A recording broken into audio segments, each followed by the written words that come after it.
When it comes to celebrities aging in the public eye, some tend to age better than others. Take Cher for example, she's managed to achieve the perfect balance of surgery and still looking natural, or Dame Helen Mirren, who always looks incredibly stunning. But then you have the other side of the coin, and that's where today's countdown comes in. At one time, Mickey Rourke was arguably the most devastatingly handsome actor in Hollywood, with the bad boy good looks of a latter-day James Dean or Marlon Brando. But years of, how do I put this politely, alterations have gradually left him an increasingly strange-looking, a weird situation. One would have thought, early on that his acting would always be infinitely more important to him than his looks, but it looks like somewhere along the line his vanity got the better of him, which was probably because he wanted to keep those good looks that made him so popular. Strangely, over a decade as a young amateur boxer, before he headed to New York to pursue his acting career, he managed to avoid getting his nose flattened or anything bad happening. But I think it was around 1990 when his outside began to match his tumultuous inside. At the time, he had a facelift, and when he was in a movie it looked way too fresh. He was having trouble moving his mouth, his forehead. Like once upon a time that forehead was very expressive, but then it was smooth, it was motionless, it was shiny. It was like a balloon dipped in Clinique bronzer.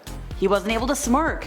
His eyes were pinched. His eyebrows were too light. Also, they couldn't move. Yes, eye jobs, for the first year at least, tend to make the recipient's eyes look smaller, and they lose any roundness below during the surgical elimination of under eye bags. So, Mickey's eyes couldn't transmit emotion anymore. Fast forward 1997, his upper lip was freakishly swollen, his nose was puffy and flat, and one cheekbone protruded like a purple walnut, presumably from a combination of boxing and really bad surgeries. To compare him to like a bad tattoo of himself, he was only recognizable when you squint.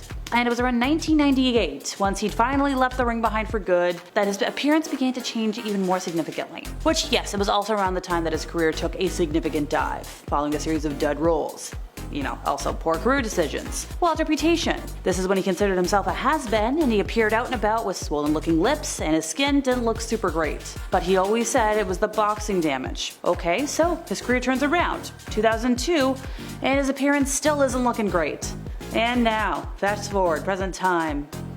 Sure, yes, his battered appearance did, look good for his Oscar-nominated turn in The Wrestler. Ooh, his visage just looks stranger and stranger. The gym muscles, the cosmetic surgery, and the tanning that have become his armor only suggest how thin his skin really is. Donatella Versace is a fashion icon who has been in the public eye for decades and has undergone a striking transformation. A lot of people have been curious about the changes in her appearance, and they're like, what's going on with the surgery, girl? The skin in her face is very tight, very smooth, which is probably the result of a facelift. The thing that removes the excess skin tightens the remaining skin. Also, her cheeks are fuller, which that's either cheek implants or filler. And the big problem is the work she gets isn't balanced. All that filler in her lips, it makes her mouth look excessively large, and she hasn't had enough volume restored to her cheeks, so her whole face is kind of disjointed. Also, her face and her body don't really match. Her skin, kind of leathery, kind of saggy, making her look scrawny rather than slim, and her implants around the boob area, well, they're out of proportion. Also, the degree of tanning she's gone through, yeah, that's reversing any rejuvenating treatments. I know in 2014 she made headlines after she was photographed looking very shiny, and at that time a very popular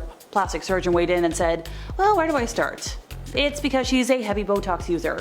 Like, poor thing seems to just have overdone it with surgery over the years, and I hope she calms down on that front in the future for her safety. Marlon Brando is a whole mix of characters all wrapped up into one person. He was like the perennial bad boy from when he was young, into older adult, into death. Apparently he cared very little about what everybody else thought of him, or the way he dressed and looked. And well, how did his appearance go downhill? Let's see. He used to be a big bad substance guy, so when he quit those, stopped smoking, that affected his metabolism. A lot of ex-smokers gain huge amounts of weight once they kick the habit. Also, he used legal, substances in the 50s. And quitting amphetamines will give you an appetite and a half. I know that from experience. I used to be heavily medicated for ADHD. So combine all of the above with stressors like losing money on bad investments, marital problems, it's gonna take a toll. Keith Richards might be 80 now, but he's looked much older than he is for quite a while. Time might be the culprit, but I'm guessing it was all the substances he used to do back in the 70s. It was kinda hard to make it through the decade without hearing something about his arrests, and it shows on his face. Along with that, he's made it pretty clear that sleep is just not important to him. We all know what lack of sleep will do to a person, and he openly brags about how he doesn't sleep a lot, including apparently one time where he went 9 days without a wink. Like, how is that possible? I know my sleep schedule's crap, but if I do a week of brutal sleep, ooh, you don't want to be around me. And that's it for me, folks. I've been Alexa, resident emo girly. Cheers, folks. See y'all next time.